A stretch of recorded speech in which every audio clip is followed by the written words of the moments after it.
జలాశయం అక్కడ దూరంగా ఉండడం వల్ల మనుషులు ఎవరు రావట్లేదు. అక్కడ కళ్ళెదురుగా కనపడే జలాశయానికి వెళ్తున్నారు జనాలు. ఎవరు ఆ మడుగు దగ్గరికి, కానీ అది గమనించుకోవట్లేదు. ఏం చేస్తుంది, హాయిగా విచ్చలవిడిగా ఎంజాయ్ చేయడానికి ఎవరు లేని ప్రదేశానికి వెళ్ళడమే సరైన మార్గం అనుకుని అక్కడికి వెళ్తుంది.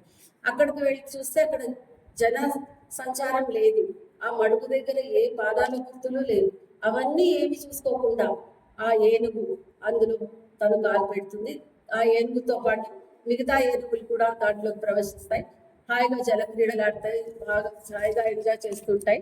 అలా అంటే మనం కూడా సంసారంలో మునిగిపోయి మంచి చెడ్డలు ఏవి తెలుసుకోకుండా ఇట్లా బంధాలతో వాటితో మునిగిపోయి ఉంటాం కదా. ఎగ్జాక్ట్లీ అలాగే ఏనుగు కూడా అలా జలాశయంలో జల క్రీడలతో మురిసిపోతూ ఉన్న సమయంలో తెలియకుండా ఒక మొసలి వచ్చి పట్టుకుంది. ఇదంతా మనకు తెలిసిన కదా. అంటే నేను బ్రీఫ్ గా ఒక్కొక్క సెంటెన్స్ చెప్పి దానికి మన జీవితానికి ఎలా అన్వయించుకోవాలో చెప్పే ప్రయత్నం చేస్తున్నాను. అయితే అక్కడ మొసలి పట్టుకోగానే ఏమైందంటే ఆడ ఏనుగులన్నీ భయపడిపోయి గట్టెక్కేసి. అంటే మన జీవితంలో కూడా అంతే. మనం మంచిగా ఉన్న రోజుల్లో సంతోషంగా ఉన్నప్పుడు అందరూ వస్తారు, కానీ కష్టం వచ్చిందనగానే అందరూ వదిలేసి వెళ్ళిపోతారు. అంటే అందరూ కాకపోవచ్చు, కొందరు ఉండొచ్చు. కానీ ఇక్కడ ఆడ ఏనుగుల పరిస్థితి తీసుకుంటే అవి అంతకన్నా ఏం చేయలేవు.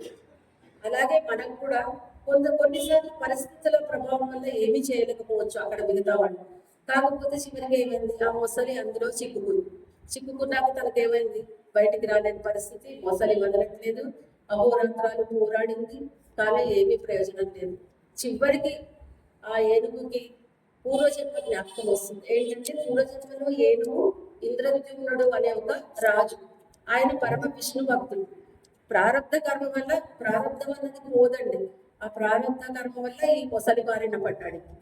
అయితే ఆ మొసలి బారిన పడ్డప్పుడు అప్పుడు ఆయనకి పూర్వజన్మ గుర్తొచ్చి ఏం చేస్తాడు, విష్ణు తప్ప ఇంకో దిక్కు లేదు అనేసి ఎవరి జగమంబడాలి ఆ పద్యాలన్నీ వస్తాయండి వరుసగా. వచ్చాక ఇంకా కలడో లేడో అంటారు, మరి నా పాలిట నువ్వు ఉన్నావా లేదా తెలియట్లేదు. ప్రహ్లాదుడు అన్నట్టు ఇందు అనడానికి లేడో అంటారు, మరి నా కోసం నువ్వు ఎప్పుడు వస్తావు అని దీనంగా శ్రీ విష్ణువుని మొరపెట్టుకుంటూ ఉంటాడు. కానీ మొసలి వదిలిపెట్టే ప్రసక్తే లేదు అక్కడ. ఇక మొసలి కథకు వస్తే ఏమవుతుందంటే, మొసలి పూర్వజన్మలో ముగ్గు అనే ఒక గంధర్వుడు. ఆ గంధర్వుడు ఏం చేస్తాడు, ఇలాగే అప్సరస్తో కలిసి ఒక సరస్సులోకి వెళ్ళి జలగాలాడుతూ ఒక ముని అక్కడికి వస్తే ఆ మునిని నీళ్ల అడుగులోంచి వచ్చి కాలు లాగుతాడు. అప్పుడు పక్కన అప్సరస్సులందరూ పక్కమని అవుతే హీరోయిజం చూపిస్తాడు అక్కడ. అప్పుడు ఏమవుతుంది, ఆ ముని కోపం వచ్చి శాపం ఇస్తాడు. ఆ శాపం విని అప్పుడు లవదిగోమని శాప విమోచన చెప్పండి అంటే, లేదు కాలాంతరాన మొసలి ఒకటి వస్తుంది, అది గజరాజు వస్తాడు, ఆ గజరాజుని నువ్వు పట్టుకో, అప్పుడు శ్రీ విష్ణువు వస్తాడు అని అంటాడు.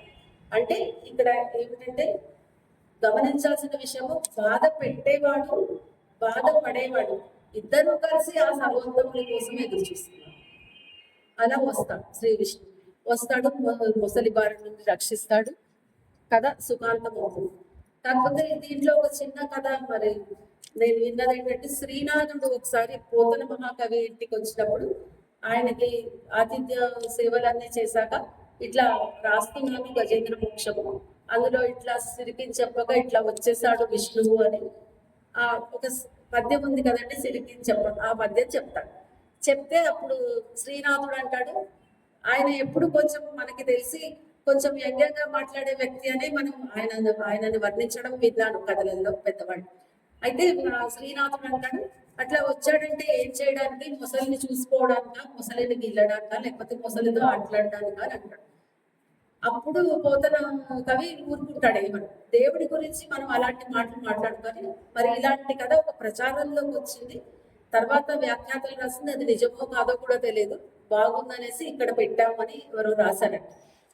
అయితే అప్పుడు శ్రీనాథుడు తలంటి స్నానం చేద్దామని తలకు ఒంటికి అంతా నూనె పట్టించుకొని ఒక దగ్గర కూర్చొని కాసేపు వెయిట్ చేస్తూ ఉంటే పోతన మహాకవి శ్రీనాథ మహాకవి కొడుకుని తీసుకెళ్లి బావి పక్కన దాచేసి ఆ బావిలో పెద్ద రాయి పడేస్తాడు. పడేసి లవదిగోమంటూ వచ్చి, అయ్యో శ్రీనాథ మహాకవి మీ అబ్బాయి బావిలో పడిపోయాడు, మీరు ఏం చేస్తారు మరి, అవునా నా కొడుకు బావిలో పడిపోయాడా అనేసి పరిగెత్తుకుంటూ వస్తాడు దాంట్లో. అయితే అప్పుడు పోతన గారు అంటారు, మరి మానవ మాత్రమైన నువ్వు ఇలా పరిగెత్తుకుంటూ వచ్చావు, నీ కొడుకు బావిలో పడ్డాడు అనగానే అలాంటిది శ్రీ మహావిష్ణువు తన భక్తుల మాట విని అలా రాడు అని నువ్వు ఎలా అనుకున్నావు బాబా అంటే, తన తప్పిదానికి తను క్షమాపణ చెప్పుకొని తర్వాత శ్రీనాథుడు మొత్తం కదా వింటాడు. సో ఇలా ఏంటంటే ఇంకా తర్వాత కొన్ని చిన్న కథలు సేకరించి చెప్తున్నాను. ఇక్కడ గజేంద్ర మోక్షం ఎండింగ్ వస్తే మొసలి తాపత్రయం హరి కోసమే, మోహక్షయం అన్నదే మోక్షం. సో సంసారం మీద వ్యామోహం అన్నది పెట్టుకోకూడదు. శాశ్వతమైన పరమాత్మ మీదే మనం మన దృష్టిని నిమగ్నం చేస్తే దేవుడు స్వయంగా వచ్చి మనని ఆదుకుంటాడు అని ఈ కథ వల్ల మనకు తెలుస్తుంది. గజేంద్ర మోక్షం మనం మామూలుగా ఆంధ్రదేశంలో నేను విన్నట్టుగా పొద్దున లేచి రామాయణ మహాభారతం లాగా ఈ గజేంద్ర మోక్ష కథను కూడా చదువుతారు. చదివినందువల్ల చాలా లాభాలు దక్కుతాయి అనేసి ఫలశ్రుతిలో చెప్పబడింది. సో ఇక్కడ చిన్న చిన్న నీతి కథలు కొన్ని నేను సేకరించినవి.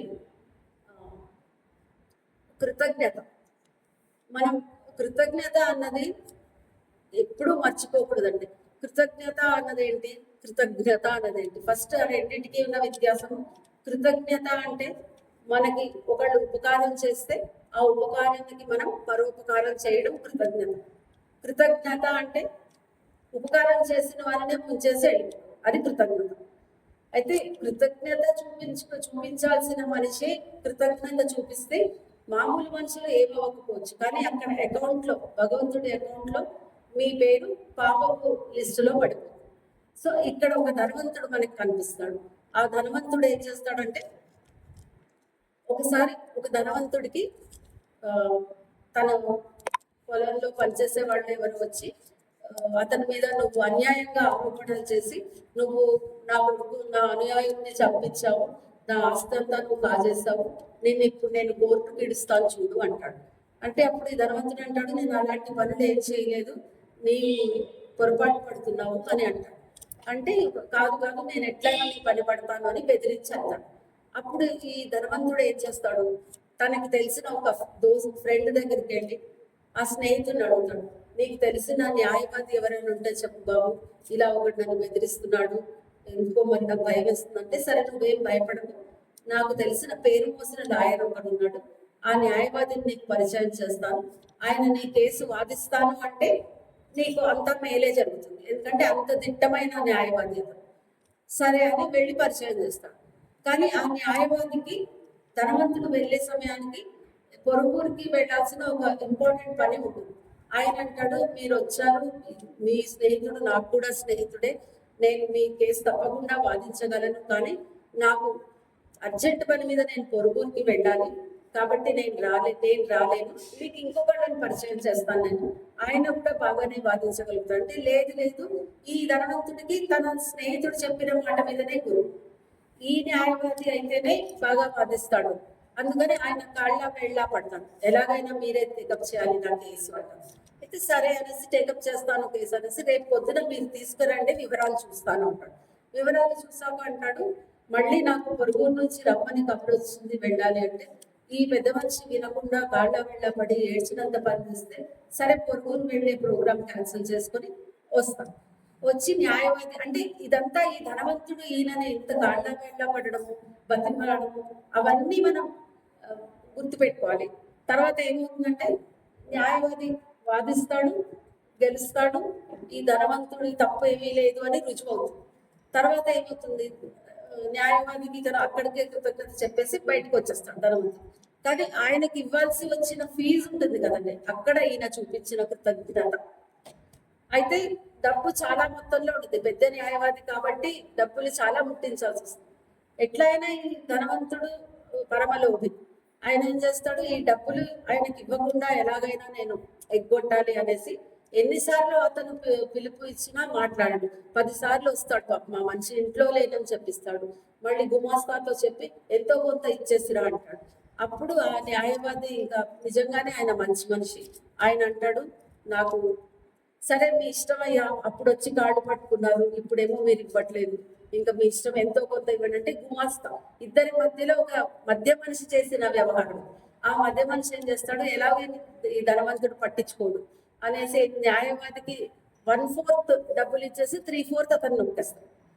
సరే మళ్ళీ తర్వాత ఒక చాలా రోజుల తర్వాత ఆ న్యాయవాది ఆ మధ్యవర్తి స్నేహితుడి దగ్గరికి వెళ్ళి చెప్తే నీకు రావాల్సిన డబ్బులు అందాయంటే లేదు అందలేదు అంటే మరి ఇలా చేశాడు నీ స్నేహితుడు అంటే వెళ్ళి అడుగుతాడు ఈ స్నేహితుడు, ఆ రోజు అంతలా నువ్వు వెంబడి పడ్డావు కదా, ఇవాళ ఎందుకు ఇలా చేసావు నువ్వు అంటే ఏముంది నా కేసు ఎలాగో నేను గెలిచేవాడిని, ఈయన వాదించుకున్నా ఎవరు వాదించినా నేను గెలిచేవాడిని, నేను గెలిచాను కదా ఏదో కొంత ఇచ్చాను కదా అంటాడు. సో ఇక్కడ రచయిత ఇంకో చిన్న కంపారిజన్ ఎలా చేస్తాడంటే మనం మనుషులకు ఇప్పుడు మనకి ఏదైనా కష్టం వస్తే దేవుడి దగ్గరికి వెళ్ళి మొక్కుకుంటాం, ఈ కష్టం తీరిపోతే నేను నీకు అది మొక్కు చెల్లిస్తాను. అందరూ అలా కాకపోవచ్చు కొందరు. ఈ కథలో ఒక వ్యక్తి ఉంటాడు, ఒకరోజు అడవిలో వెళ్తుంటే అతను అడవిలో వెళ్తూ ఉండగా ఒక సింహం వస్తుంది అక్కడ ఎదురుగా, భయపడిపోయి చెట్టెక్కి కూర్చుంటాడు. చెట్టెక్కి కూర్చుంటే ఆ సింహం చెట్టు కిందనే కాచుకొని కూర్చుంటుంది. అట్లా గంటల తరబడి సింహాన్ని చూస్తూ అతన్ని చూసి సింహం ఉంటాడు. అప్పుడు అతను మనసులో అమ్మవారికి మొక్కుకుంటాడు, అమ్మ తల్లి నన్ను ఈ గండం నుంచి గట్టెక్కిస్తే నేను నీకు మేకపోతును బలిస్తాడు అని మొక్కుకుంటాడు. సరే అది అలా మొక్కుకొని ఒక్క నిమిషం కాగానే ఆ కింద సింహం వెళ్ళిపోతుంది. కింద దిగుతాడు. కింద దిగ కొంత దూరం వెళ్ళి చూసాక ఉందా సింహం అంటే లేదట. అప్పుడు అనుకుంటాడు సింహం లేదు కదా, అయినా మేక అంటే చాలా ఖర్చుతో కూడిన పని, మేకని ఇవ్వను నేను, దానికి ఈక్వల్ గా కోడిని ఇచ్చేస్తే సరిపోతుంది అనుకుంటాడు. సరే ఓకే, ఇంకా కొంచెం ముందరికి వెళ్ళాక ఎక్కడ సింహం జాడలు లేవు, అడవి కూడా ఆల్మోస్ట్ అయిపోతుంది. ఇంకా బాగా ధైర్యం వచ్చేస్తుంది, ఇంకేముంది నేను ఇక్కడ మొక్కుకున్న మొక్కు అమ్మవారికి వినిపించిందా పెట్టిందా, మేక అంటే చాలా కాస్ట్లీ, కోడికి కూడా ఎందుకు, ఒక పని చేస్తాను, ఒక పందికొక్కుని బలిస్తాను అంతే అనుకుంటాను. సో అలా మనిషి ఒక తన మెంటాలిటీ ఎలా ఉంటుంది అంటే ఈ కథలో ధనవంతుడి మెంటాలిటీకి ఇది పోల్చారనమాట ఇక్కడ రచయిత. సో ఇది అతను కృతజ్ఞత చూపలేదు, అలా కృతజ్ఞత చూపకపోవడం వల్ల అతను అవసాన దశలో భగవంతుడు అతనికి మంచి బుద్ధి చెప్పి పిల్లలు అందరూ అతని ఇంటి నుంచే వెళ్ళగొడతారు ధనవంతుడు.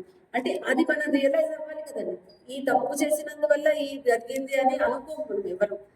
సో ఈ కథలో మనకి తెలుసుకోవాల్సింది, మనకి ఉపకారం చేసిన వాళ్ళకి మనం ప్రత్యుపకారం చేయాలి, కానీ అలా కృతజ్ఞత చూపించకూడదు అని ఈ కథ ద్వారా మనకి తెలుసు. సో అలాంటి ఇంకో చిన్న కథ, ఇతరుల బాధలో కొంతమందికి చాలా ఆనందం కలుగుతుంటుందండి. మనం ఎంత సంతోషిస్తాము, మనం ఎంత బాధపడతాము అది ఇంకొకళ్ళకి వాళ్ళకి ఏంటంటే, ఇప్పుడు సంతోషిస్తే నేను ఒక్కడే సంతోషించాలి, బాధపడితే నాతో పాటు వాడు కూడా బాధపడాలి. ఎందుకంటే నాకు 2 కళ్ళు పోయినా పర్లేదు వాడికి ఒక కన్ను పోవాలి అంటారు కదా, ఆ సామెత ఊరికే రాలేదు. ఈ కథ ప్రకారం ఏమవుతుందంటే ఇతరుల బాధతో ఎంత ఆనందం కలుగుతుందో తెలుసు. 2 స్నేహితులు ఒక దేవాలయానికి వెళ్తాను, వెళ్తే అక్కడ దేవుడి గుడిలో గుడి గంట ఉంటుంది, కొత్తగా ఉంటుంది, చాలా మెరుస్తూ ఉంటుంది. అయితే ఇది చాలా బాగుంది, ఎలా చేశారో దీన్ని అనేసి ఒక స్నేహితుడు ఆ గంట లోపల చేయి పెట్టి దాన్ని ఫుల్ అలా ముట్టుకొని చూస్తాడు. వెంటనే చెయ్యి వెనక్కి తీసేసుకొని అబ్బాని అరుస్తాడు. ఈ పక్కనున్న స్నేహితుడు అడుగుతాడు, ఎందుకు అరిచేవరా నువ్వు అట్లాగా అంటే,